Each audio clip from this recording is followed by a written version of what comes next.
Yan, so mapagpalang umaga po sa ating lahat. Magkakaulat muna tayo ngayong umaga. Nagising ko lang. Bago po ako magbigay ng mensahe sa inyong lahat.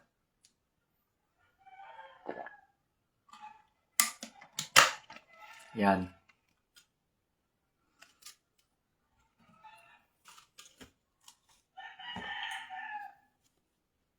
Alive muna tayo today.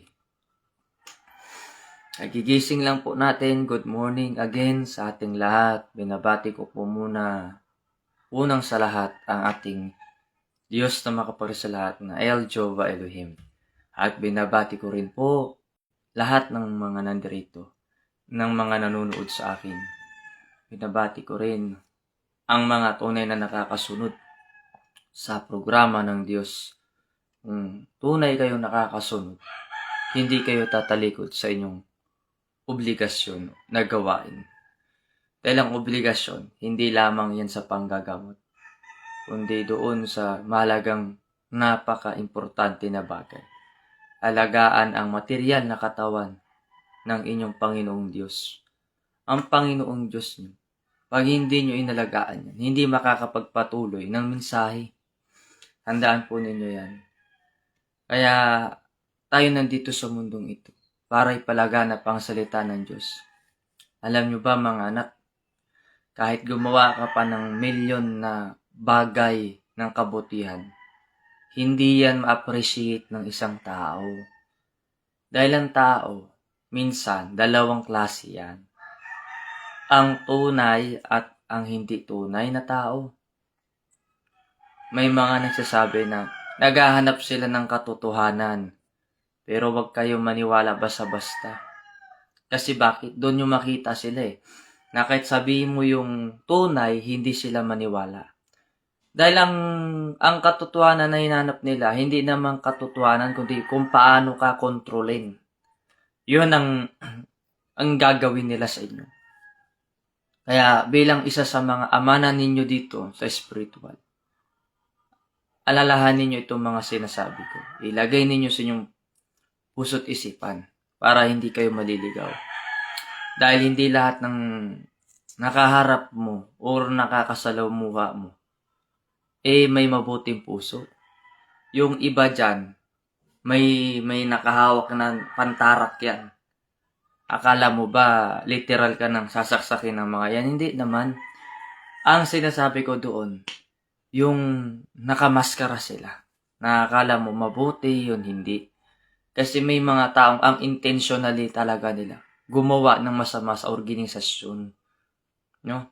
Hindi lahat ng tao nakilala mo ganyan, nagpapakilala sila.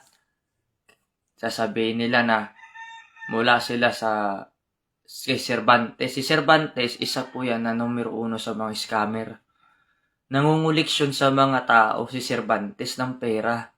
Nagtuturo ng biryang pero wala namang pirmado sa akin na nagpapatunay na sila ay inaalaw ko na magturo sa inyo. Kaya noon pa man, kung sino man po nakapunta dito sa ating event, no, sinasabi ko sa inyo noon pa man, kung may nagtuturo sa inyo ng mga nagpapakilala silang missionary, hanapan nyo sila ng four corners of the world. Or appointment na mismong galing sa akin, na binigyan ko sila ng authority na magturo ng salita ng Diyos. Kasi kung wala yan, ginagamit lang nila ang PBMA para pirahan kayo. Ginagamit lang nila yung pangalan ko para pirahan kayo. Kasi ang tao ngayon, money making yan sila. O ngayon, pangalawa, ito ang katotohanan, no? Ang original na PBMA, ako ang nagtatag niyan. Hindi naman yung dalawang hari, hindi naman ang Rubenian ang nagtatag niyan. Ako ang nagtatag ng Philippine Benevolent Missionary Association Incorporation. Iyan ang katotohanan. Ngayon, marami na naglalabasan. Labas ang Rubenian, labas ang PBMA International. Dalawa man sa kanila, walay katotohanan. Walang katotohanan sa kanilang dalawa. Dahil sino ba ang ang nagtatag ng PBMA? Ako ang nagtatag niyan, hindi kayo. Kaya wag niyong angkinin ang isang samahan na hindi sa inyo. Huwag niyong angkinin ang samahan na hindi kayo ang bumuo. No? Huwag niyong gamitin sa kalukuhan ang samahan na ako mismo ang gumawa niyan. Dahil ako ang founder, hindi naman kayo. Yan ang yan ang katotohanan. May nagtatanong, sino nagproclaim sa kanya? Siya ang Adriano. Tandaan mo, walang nagpoproklama sa akin dahil ang Diyos hindi niya kailangan ng basbas ng tao lamang. Dahil ang Diyos ay matagal lang nandyan. Kayo ang kailangan mabigyan ng basbas. Hindi nga kayo marunong magpakumbaba. Mataas masyado yung ego ninyo. Kasi kung pala talagang tunay kang PBMA, nag-aral ka ng salita ng Diyos, alam mo ang Diyos ay hindi siya pinoproklama.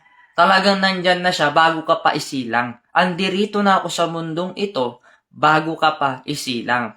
Andirito na ako sa daigdig na ito bago pa buuhin ang mundo. Nandito na ako sa universo bago palikain ang lahat ng planeta. Ano bang sinabi? Ang berbo ay matagal lang nandyan. Ano bang kahulugan ng berbo? Ay salita. Ang salita ay Diyos. Laging kasama ng Diyos ang sarili niya. At ang salita ay nagkatawang tao at ayun ang tinatawag na Mesiya. Ang Mesiya, yun ang Panginoong Hesukristo na siya din ay nag-aging ako. Paano nyo malalaman ang Holy Trinity? Bago pa man dumating ang tatlong persona. Andirito na ang Diyos na lumikha ng lalang ng lahat ng bagay dito sa mundo. Buhay mo, nilikha ko. Tandaan mo yan. Ako mismo nakakaalam ng mga ginagawa ng bawat isa sa inyo. Saksi nga ako sa mga kasinungalingan ninyo. Magpapanggap pa kayo na kilalain ko si Divine, kilala ko si Lolo Adriano. Pero nung nandyan na yung material kong bago, hindi pala kayo makakilala dahil hindi naman ang spirito ang tinignan. Ang tinignan yung material na katawan. At wala rin akong mga anak na hindi marunong makakilala. Sabihin na natin, marami akong release. Pero lahat ba yan sila, Ikleo? Tanong ko sa iyo.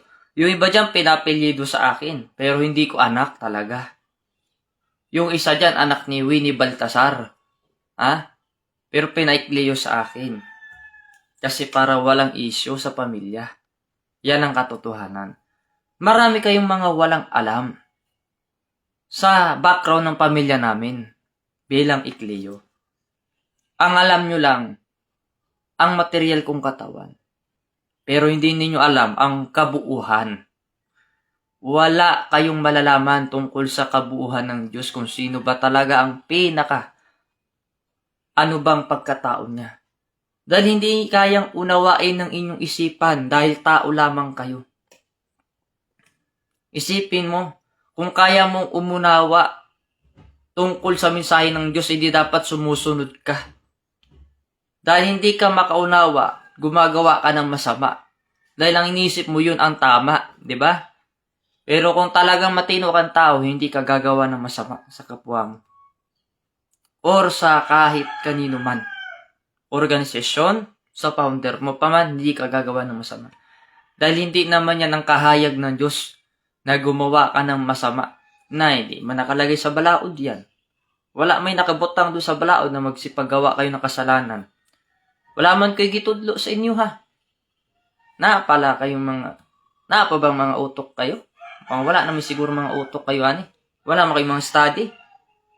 Mag-study po kayo doon kayong lahat. Mabalik kayo doon sa akong mga series. Iba kasi ang inyong mga gipag-aralan. Puro pagkasama sa kapwa-tao. Kaya ngayon, nalaman na ninyo ang katotohanan mula pa sa akin. Ayaw tanggapin ng kalaban kasi mapahiya sila sa mga taong niloko nila. Pinaniwala nila kayo na doon sa tokens andoon kami. Pinaniwala kayo doon sa mga kasinungalingan na rehistrado sila, yung pala hindi. Kaya ito malagang paalala ko sa inyo sa mga bagong mga miyembro at nakatanggap ng mga appointment certificate o ranking sa aking samahan na itong organisasyon na binuo ko. Ito'y pag-aari ng Diyos at hindi pag-aari ng tao, no? Kung ano man ang ibato sa inyo na masasakit na salita, leave it to me. Ipanalangin nyo sila sa akin. Hayaan yung espiritu ko ang kumilos para kastiguhin sila. Hindi ba't ang pagmamahal ko, ipinangako ko na sa inyo yan noon. Doon pa lang sa dumating natin na event, itong April 25. Sinabi ko na yan sa inyo. Kapag may nagsalita sa inyo ng di maganda, huwag niyong patulan. Ipagdasal ninyo sila sa pangalan ko. Dahil ang espiritu ko mismo ang kakastigo sa kanila. Maniwala kayo. Taasan ninyong paniniwala at pananampalataya nyo. Dahil walang taong masama na hindi tinablan ng panalangin na mula sa Diyos. Lahat ng kasamaan ng tao sa mundong ito ay mayroong hangganan. Kaya nga nadirito ang katawan ng Diyos para magbigay sa inyo ng mensahe. Mahalin ninyo, alagaan ninyo. Kayong mga anak ko, alam ko masakit sa damdamin ninyo na napagsalitaan kayo ng hindi maganda na ibang tao. Hayaan nyo sila sapagkat hindi sila tunay na nag-aral ang salita ng Diyos. Kasi kung nag-aral man niya sila ng salita ng Diyos, hindi na yun sila mangbabatikos ng tao eh. Kung umalis sa organisasyon ninyo dahil may nakitang hindi maganda, hayaan nyo yung tao na umalis, kayong mga nandyan. Yang si Aileen na yan, no? Ikaw Aileen, nangangayayat ka na sa panluloko mo sa tao. Bakit? Takot kayo mawala ng tao? Wala naman talaga kayong mga membro dahil ang original ng mga membro, galing yan dito sila sa akin. Hindi naman yan tao ni Two Kings, tao ni Benjamin, tao ni Jade. Hindi naman yan mga tao yung mga yan. Lahat ng mga membro dyan nagmula sa akin. Nagkawatak-watak lang yan dahil sa mga mali ninyong mga patakaran. Hindi kasi patakaran ng Diyos ang sinunod ninyo Sarili ninyong kagustuhan, personal interest. Pero kung programa ng Diyos yung sinusunod, hindi magiging ganyan ang samahan. Ngayon, sinisiraan nyo ako, sinirahan nyo ako sa ibang tao. The more na ginagawa ninyo, the more akong nakikilala ng lahat. Kasi ang tunay na pagmamahal ng Diyos, hindi nakikita yan doon sa isang bagay na masama. Nakikita yan doon sa mabuting gawa. Paano nyo masasabi na kayo ay mabuting tao kung ang ginagawa ng iba sa inyo kapalpakan? Diba? Hindi mo pwede sabihin na PBMA, ako original kasi mayroon akong ID, missioner ako. Yung pala, alam mo naman kasi sa samahan, sa PBMA, lahat pwede maging misyonaryo pero iilan lang ang totoo. Kasi ang nakalagay diyan sa aking samahan, Philippine Benevolent Missionary, no? Association. So, means pag nagpa-ID ka, missioner ka. Oo. So, nakalagay doon, member ka. Pero titignan nyo pa rin doon mga anak, yung sinasabi ko na yung palatandaan sa kanila. Ano yung palatandaan sa kanila? Yung binigay ko sa kanila kung talagang karapat-dapat ba sila magturo. Example na lang, kanila General Daniel at saka kay Lito, binigyan ko yan sila ng mga signature ko na nagpapatunay sa inyong harapan na sila binigyan ko ng otoridad na magturo sa inyo ng mahusay. Sabot ng kanilang makakaya. Pero pag may mga nagtuturo sa inyo na hindi naman belong sa ating samahan na Divine God Benevolent Missionary International at Alpha Royal God Military Legion, mag-iwas-iwas kayo lalo na kung wala naman kayo makita sa kanila ng authority. Authority means, ano bang Tagalog ng authority? yung baga bisa, otoridad na katibayan na nagpapatunay na sila ay may basbas na magturo. No? Kung wala namang pirma, wag nyong ganong ini-entertain. Sabihin nyo sa kanila, bro, bakit po kayo nagtuturo na wala naman palang kayong authority kay Divine? Wala po kayo mapakitang signature. Kasi mahirap yung, yung mabuka lang, ginaganyan kayo sa salita. Tapos, wala naman mapakitang patunay. Wag nyong ini-entertain. Mayroon pa diyang isa, nagpapanggap, no? Na sila daw ay misyonaryo. Tapos, pag nag-release ng dasal sa tao, nakasulat lang sa bond paper. Kasi kapag mas sinabi mo missioner ka, meron kang parang cheque na ganyan. Nandoon ang 9 mystery nakalagay. Maliit lang yun. Hindi yung sa sulat kupon ba na binigay lang parang aso. Unproper yun. Ha? Improper yun yung gawain ng ganun. Improper. Ibig sabihin, hindi magandang gawain or tamang pagkakagawa. Ikaw ba, gusto mo ba bigyan ka lang ng kung ano-ano dyang aral tapos pwede ka pa mapahamak? Mahirap yung tatanggap ka ng aral sa isang tao na hindi naman pala binigyan ng basbas. Pag hindi ko po binigyan ng basbas, huwag kayong basta-basta mag-entertain. Dahil ililigaw kayo ng mga yan. Dahil ang pakikinggan nyo lamang kung sino yung binigyan ko ng mga basbas. Yan. Sa panangin mga anak, sa totoo lang, mahirap ninyo makilala kung yung tao ay tunay o peke. Kaya nga binigyan ko na kayo ng palatandaan na pag nagtuturo sila, sir, pwede po ba magtanong, mayroon po ba kayong authority? So, ipapakita nila sa inyo yung pirma ko na yung 4 na patunay na sila ay may otoridad na magturo sa inyo kasi successor sila as a missioner. No? Successor means tagtagumpay sila. Alam nyo ba ang pagtuturo ng kalaman ay napakabigat na isang obligasyon? Ang tao gumagaling. Depende sa kanyang paniniwala at pagsunod. Pero ang tao kasi kahit anong dasal mo sa kanya, kung hindi naman siya naniniwala, hindi siya gagaling. Diba? Pero gaya ng sinabi ko, ako mismong founder ninyo ha. Pwede ako magkamali. Hindi ako perpekto. Diba sinasabi ko nga sa inyo, hindi ako marunong manggamot, hindi ako manggagamot. Kasi bakit ko nasasabi sa sarili ko yun? Kasi wala naman akong kagaya sa doktor.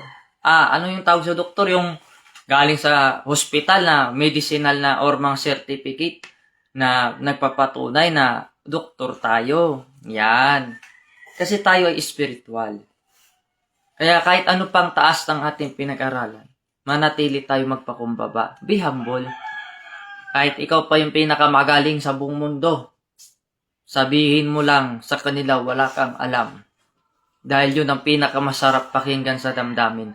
Wala kang alam kundi gumawa ng mabuti. Hindi mo na kailangan patunayan ang sarili mo sa lahat ng tao. Dahil magmukha ka lang kingkoy. Dahil akong founder ninyo, hindi ako kagaya ng ibang tao. Professional ako kausap at talagang may ganito. Kung tignan mo nga parang bata lang pero masarap ako kausap dahil maraming kayo matutunan. Kaya sinabi ko, kapag may mga taong hindi naniwala sa inyo or inihayag nyo na sa kanila yung aking pagbabalik, hayaan nyo sila. Huwag nyo silang pilitin maniwala dahil sa huli, magsisisi yan sila. Pag dumating ang biyaya, hindi sila kasali doon, syempre. Hindi naman sila nakasunod eh. Di ba? Ang biyaya, tumutukoy yan sa kalusugan, yung hindi ka magugutom sa araw-araw, yung pamilya mo. Hindi mo naisipin na may babayaran ka pang tubig at kuryente, libre na. Di ba masarap yung ganung mga bagay na natatamasa mo yung isang bagay na maginhawa at saka wala nang dahilan para sabihin mo na hindi mo kaya maglingkod sa Diyos kasi libre na nga lahat. Ang gagawin mo na lang, magserbisyo ka ng libre.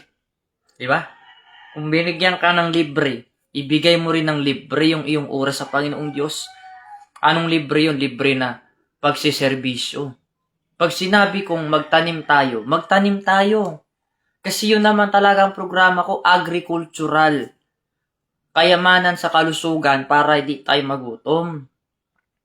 Pagkatapos, pagdating ng panahon niya tayo mag-grow, magpatayo tayo ng sarili nating hospital. Oo, kasi lahat ng pasyente sa atin na magpapagamot. Kahit yung tag-ibang bansa, pupunta sa atin. Kasi ang gamutan natin, physical and spiritual. Bakit? Kailangan yan. Hindi pwede yung physical ang sakit mo. Hindi mo sinasamahan spiritual.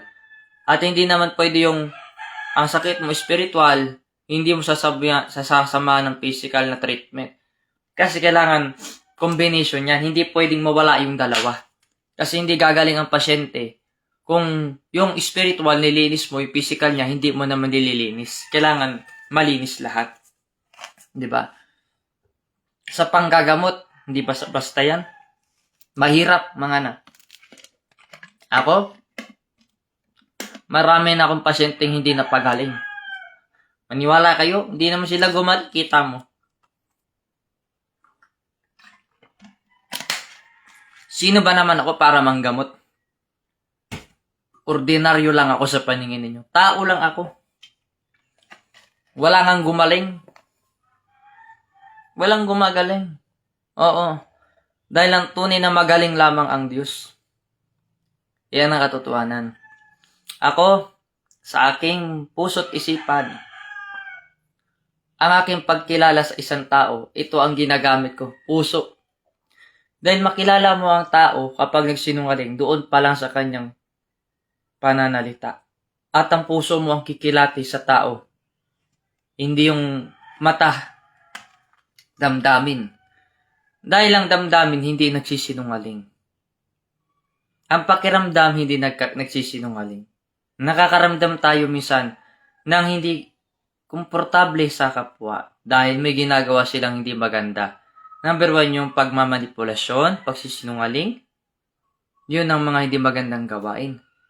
Kaya yun, at least kayo nalaman nyo na, no, na ang samahan ng Two Kings ay hindi rehistrado, nakakahiya. Diba? Ibig sabihin, matagal na kayong niluloko. Paano na lang kung hindi ako lumabas, hindi ninyo nalaman na hindi original ang samahan? Kaya nga nila ako sinisiraan kasi sisingaw lalo yung baho nila wala na kahit anong sira nyo sa akin, sumingaw na baho nyo Matagal nang alam ng Diyos ang ginagawa ninyong kalukuhan. Ngayon, nagkaroon na material ang katawan ng Diyos, doon nagsalita. Kaya nalaman ng mga tao. Kaya ako, nalulungkot ako sa mga taong mga niligaw ninyo. Kawawa yung mga taong niligaw ninyo ng landas. Kawawa yung mga taong pinirahan ninyo. Kawawa yung mga taong niluloko ninyo. Kawawa yung mga taong nililinlang ninyo. Kawawa yung mga tao na yan. Naghanap ng katotohanan, mali ang binibigay ninyo. Kasi hindi naman ninyo pala alam. Hindi kayo Diyos para magproklama sa Diyos. Dahil ang Diyos hindi niya kailangan ng proklama ng taong walang kwenta. At hindi kailangan ng Diyos ng tao. Ang kailangan ng Diyos, yung tunay na nakakasunod sa Kanya. Bakit gagawin yung Diyos, yung tanga-tanga yung Diyos sa paningin ninyo? Ha? Yung Two Kings, hindi naman Diyos yan. Yan ay ipinanganak dito sa lupa bilang ordinaryong kaluluwa. At ang Diyos lamang ang pwedeng magproklama sa kanila. Ako mismo yung tinutukoy ko doon. Hindi sila. Hindi kayo. Ako magproklama kung sino yung gusto kong bigyan ng katungkulan. Hindi kayo. Na kayong gumagawang mga kasalanan dyan. No? So binabati ko po muna lahat. Hindi ko na po kayo mabati lahat syempre. So binabati ko ang aking asawa ni si Maestra Ayera Vitala.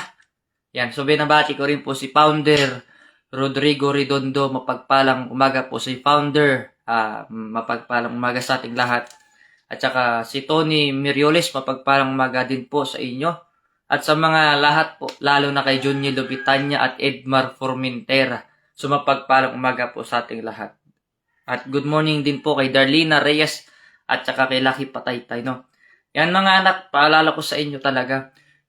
Mag-iingat talaga kayo. Kaya lahat ng mga tao nakakausap nyo, mas maganda, ipakilala nyo muna. Kasi mamaya hindi nyo alam, kalaban na pala yung pinapapasok ninyo sa organisasyon natin. Maganda na yung makilala at masasala sila. Kasi pansinin nyo, kung tunay yan silang mga tao kausap, gagawa na mabuti yan. Pero kung makita mo masama yung ginagawa tapos sinasabi nilang mabuti sila sa salita nila, huwag kayo maniwala. Umalis na lang kayo.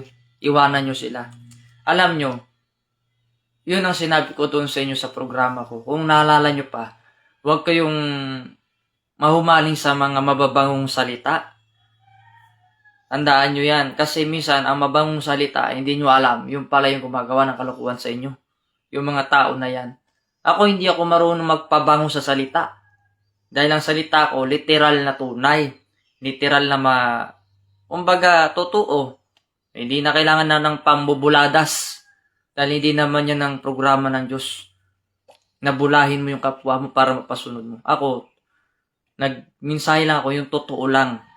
Yan lang. Hindi ko dadagdagan, hindi ko rin bawasan. Dahil yun naman ang sinabi ng Diyos, kung ano lang ang sinabi ko, yun lang ang sabi mo sa kanila. Yan. So, binabati ko rin po ng mapagpalang umaga sa aking anak na si Diosdado Patak. So, good morning. At saka kay Elena Atok Kijano, good morning sa inyo.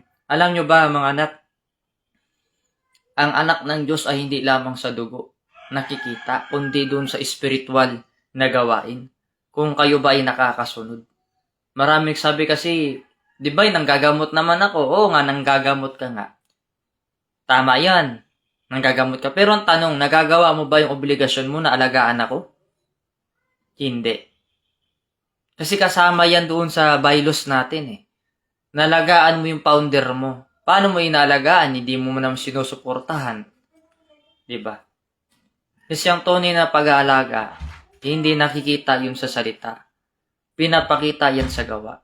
Kaya kung ano yung ginawa nyo sa akin, yun din ang babalik sa inyo. Hindi ba't sinasabi ko sa inyo, ako ay magiging salamin ninyo. Kung nagagalit kayo sa akin, magalit kayo sa sarili ninyo. Kasi ganun yung pinakikita nyo sa akin. So kung paano nyo akong itrato, yun din ang ibabalik ko sa inyo. Kung tinatrato mo ko ng maayos, itrato din kita ng maayos, ng higit pa. Ganun yun mga anak. Ito sa mundo natin, mabubuhay tayo. Gawa tayo mabuti. Dahil yun ang susi para humaba ang buhay. At saka yung susi din, isa pa, yung makasunod ka sa batas ng Diyos, sa balaod, no? At saka maglingkod ka sa akin ng buong puso't kaluluwa. Yung iba nga sa inyo dyan, hindi nakakapagbigay ng CH, di ba? Totoo yun. Sabihin ninyo, mahal nyo ang Diyos, pero paano nyo masabing mahal mo ang Diyos kung hindi mo nagagawa ang obligasyon mo nga eh? Kailangan, pag sinabi mong mahal mo, gampanan mo, panindigan mo ng buong puso't kaluluwa. Dahil yun ang number 1 sa lahat. Ayaw ng Diyos ng taong hangal. Alam nyo yung hangal, sinungaling. Na nangangako at nagsasalita ng ganoon. Tapos hindi naman tinutupad. Ayaw ng Diyos yan. Tayo sa ating buhay ng mga anak. Sa mga wala pa palang spiritual ID protection, no? Kailangan nyo ng spiritual ID, no?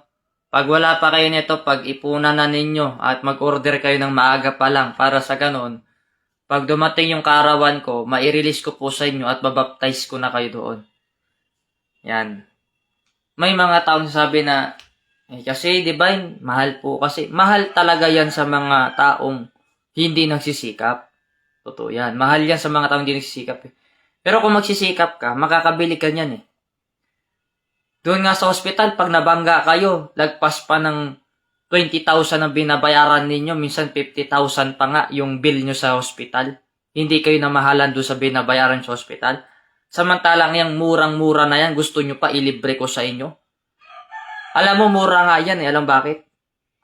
Mura na yan kasi yung material yan galing sa ibang bansa. Isipin mo, gagastos ako 100,000 para lang sa gamit mo. Samantalang ang gamit mo, bibili mo sa lowest price pa nga yan. Babaratin mo pa ng mahal. Ang gusto mo, libre. Huwag ganun.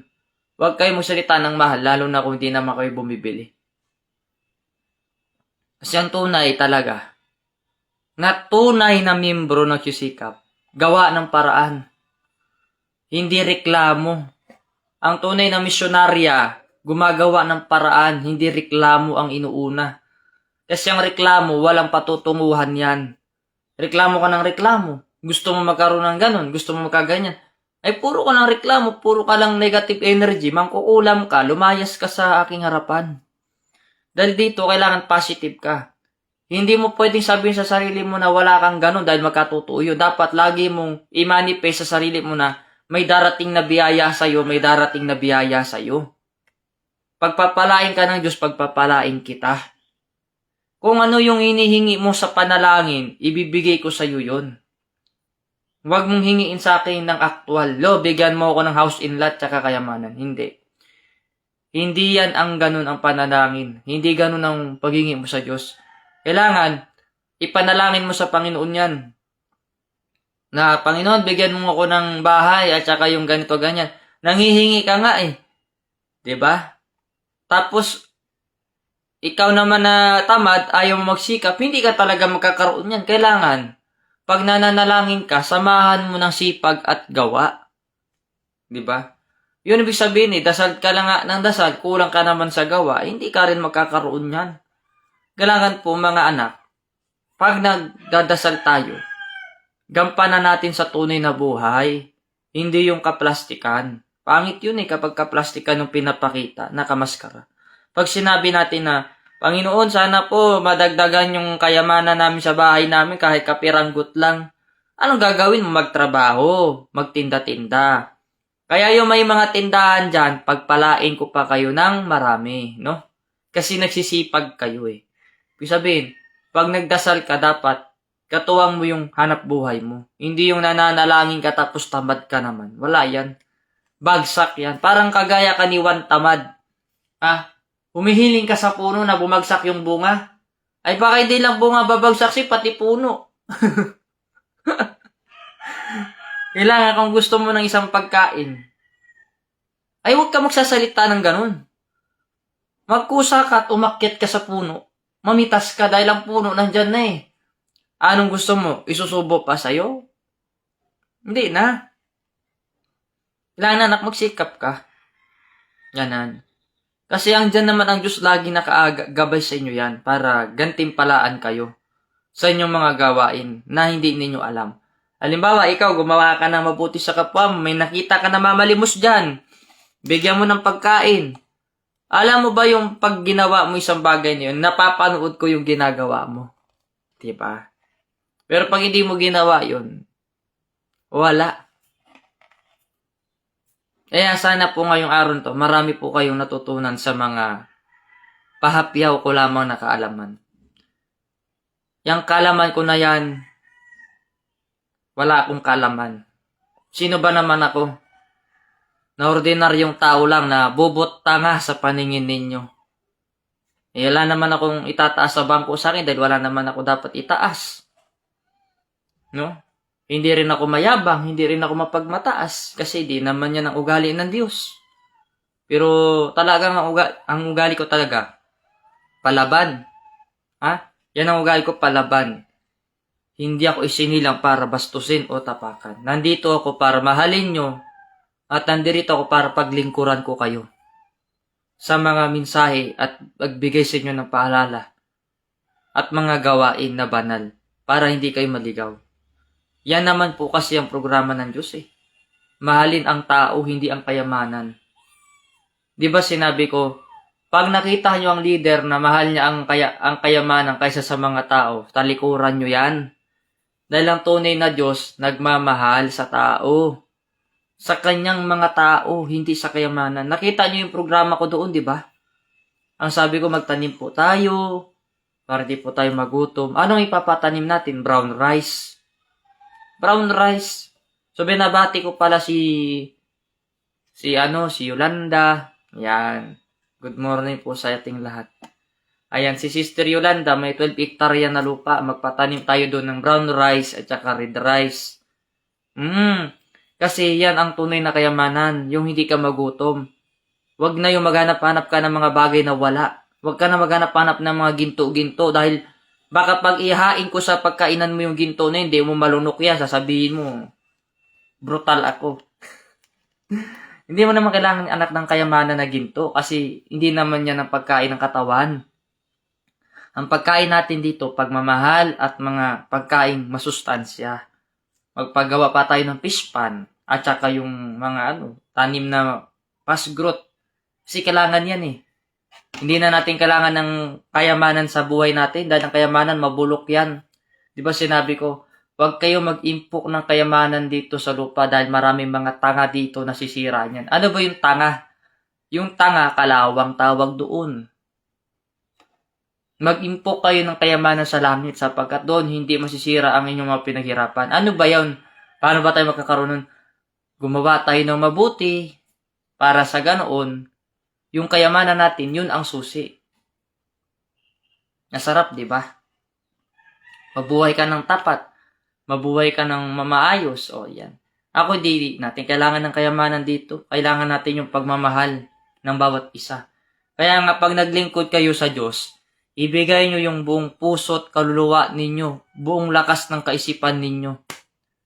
Diba? Pag binigay nyo yan ng buong puso't kaluluwa ninyo ang paglilingkod nyo, ay pagpapalain ko kayo sobra-sobra. Kita nyo, si General Daniel Gonzales, buong puso't kaluluwa at lakas ng kaisipan, no?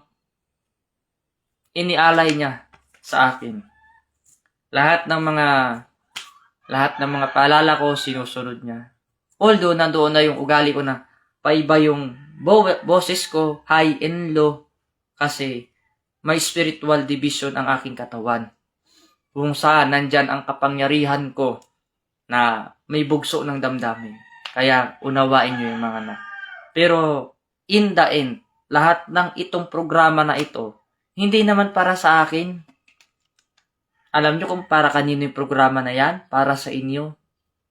Kasi ako hindi ko naman kailangan ng kayamanan sa mundo. Yung programa ko na yan para sa lahat. Para wala na magugutom. Hindi na yung sasabihin, Divine, wala kaming pera. Divine, wala kaming pambayad ng kuryente. Lahat ng pagdating na panahon, libre na lahat yan kasi magpapagawa tayo ng city. Lahat ng susunod sa akin, dito ko sila patirahin sa Promised Land. Inayos ko pa yung Promised Land. Hindi pa handa ang Promised Land kasi ang tao hindi pa nakasunod. Pag nakasunod na lahat ng tao, ituturo ko sa inyo yung Promised Land. Bawat isa tao sa inyo, may mga bahay na doon. Doon na kayo titira. Libre na ang kuryente tsaka tubig. Ang tubig nyo doon sa kanal, pag sinalok nyo ganun, ininom nyo, malinis, bukal. Malinis, walang lasa. Tapos ang hangin sa loob, oxygen. Kaya walang dahilan para magsabi nyo na, Divine, no? Walang dahilan na mag-alibay pa para hindi kayo makapaglingkod sa Diyos. Kasi nga, binigay na ng Diyos ng libre sa inyo yun. Ihanda ko na lang kayo sa pagpasok doon, sa Promised Land. Nakaready na yun eh. Kumbaga, pipiliin na lang kung sino yung karapat-dapat. Isipin mo sa laki ng lupa na yan. Sa laki ng lupa na yan, nakita ko na eh. Sabi ko, sino kayang titira dito sa tinatawag na Golden City? Paano ka titira sa Golden City kung hindi ka naman nakasunod? Lagi kang may alibay, lagi kang may contradiction sa aral ng Diyos. Kasi ang tunay na alagad ng Diyos, hindi kumukontra sa mabuting gawa. Ang kontrahin mo yung sarili mo. Ang kalaban mo sarili mo kasi nagsasalita ka na hindi maganda. Wala ka naman nakitang mali sa tinuturo ko. Kukontrahin mo. Ang tawag sa iyo, kampo ni Satanas. Diba? Ayun mga nakwento ko sa inyo, yung paraiso na sinasabi ko sa inyo, pwede nyo maranasan yan as soon as possible. Pero paano nyo maranasan yan kung hindi nga kayo nakasunod? Ako kasi nakapasok ako dyan. Kita ko yung Promised Land, ang ganda ng The Golden City. Tatapak ka pa lang dun sa pintuan ng tarangkahan, puro marmol lahat ng tatapakan mo eh. Para kang tumapak sa Taj Mahal. Alam nyo Taj Mahal? Yung Taj Mahal yun ang pinakamagandang kaharian.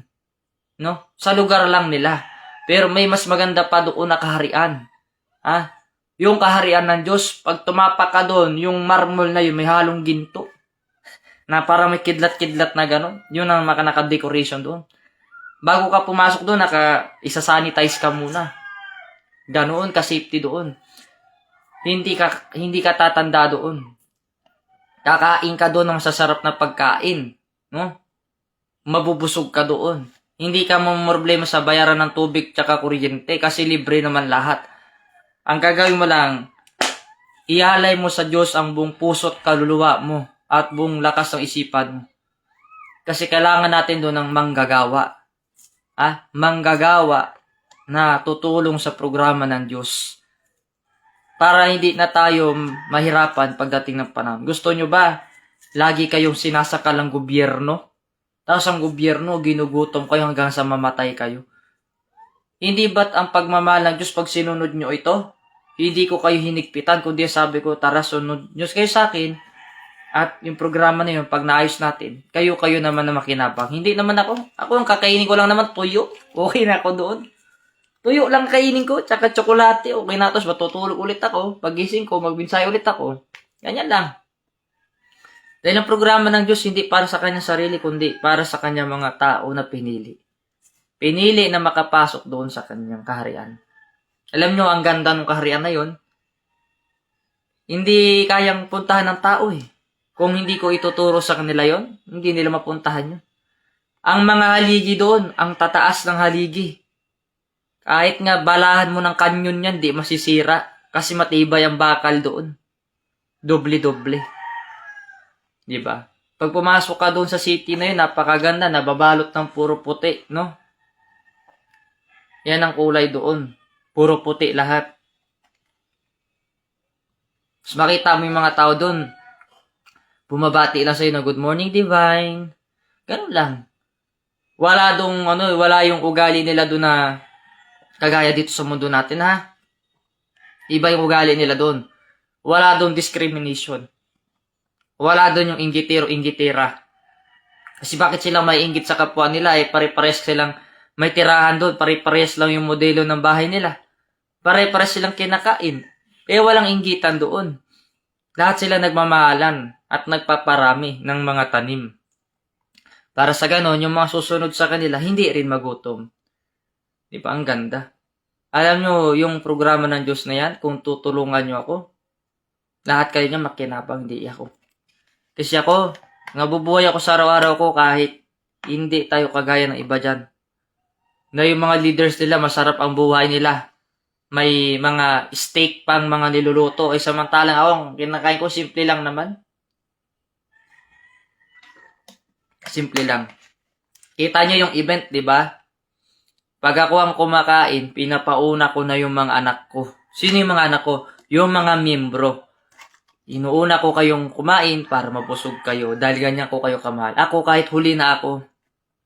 Kasi hindi naman ako palakain ng marami. Kahil yung katawan ko, kaunti lang kinakain. Busog na. Kumbaga nga, kumbaga may kumparang sasakyan. May sasakyan na may sasakyan na madaling makaubos ng gasolina.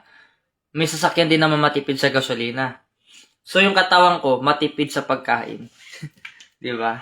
Kasi yung katawan ko, punong-puno ng panalangin or dasal. So, mapagpalang umaga po sa inyo lahat. Binabati ko po ulit si Inday Coracinco, Darlene Reyes, at saka po si Facturan Alga Karin. No? So, good morning. At saka kay Ben Rojas, good morning po sa atin lahat. Yan po muna ang aking mensahe ngayon. Abangan nyo po yung susunod kong Facebook account. Baka i-launch ko ito. Kaya lang hindi pa sa ngayon dahil inaayos ko pa po. Dahil kaya na sinabi ko, na-hack yung account ko dahil gusto nilang mapagtakpan yung kasinungalingan nila. Ayaw nilang ilahad ko yung katotohanan. Pero kahit anong gawin ninyo, nang paulit-ulit, magsisimula ako sa una. Hindi ako mapapagod. Dahil sanay na ako sa mga gawain nilang mga masasama. Ako, hindi sa akin kawalan yung 100 people na follower ko. Yung sa isang page ko nga, ilan yung follower ko doon? 12,000. Kung pagsama-samahin ko lahat ng mga page ko na yun, 12,000 followers ang meron ako. Doon nga lang sa 100, naghihimutok na kayo. O, paano pa kaya yung mga yun pag nakita nyo? Hindi nga kayo lahat. O. Pero di kasi ako kagaya ng iba dyan. Simple lang ako mga anak. Kapag mahal, tunay kausap, yan lang, pagmamahal, tsaka katotohanan. Gusto ko kasi yung ganun lang. Ayoko yung may liliko. Ayoko ng ganun. Tanggalin natin yung mga maskara sa mukha natin. Kasi pagkaharap mo ang Diyos, hindi pwede yung kinakabit mo yung maskara mo. Pangit yun. Magpakatotoo ka. Magpakabuti ka. Yan kasi pinanganak tayo bilang mabuti. Hindi naman tayo pinanganak na masamang tao. Nagiging masama tayo dahil doon sa kwento ng mga marites. Yan. So, Kaya rin naging masamang tao kasi yung iba gumagawa talaga ng masama. So, kung gusto nyo maging mabuti, hindi nyo na kailangan maging perfecto para gumawa ng mabuti. Kahit hindi kayo perfecto, gumawa kayo ng mabuti. Dahil yun ang gusto ng Diyos. Yun ang paborito ng Diyos. So, good morning po sa ating lahat and have a blessed day morning.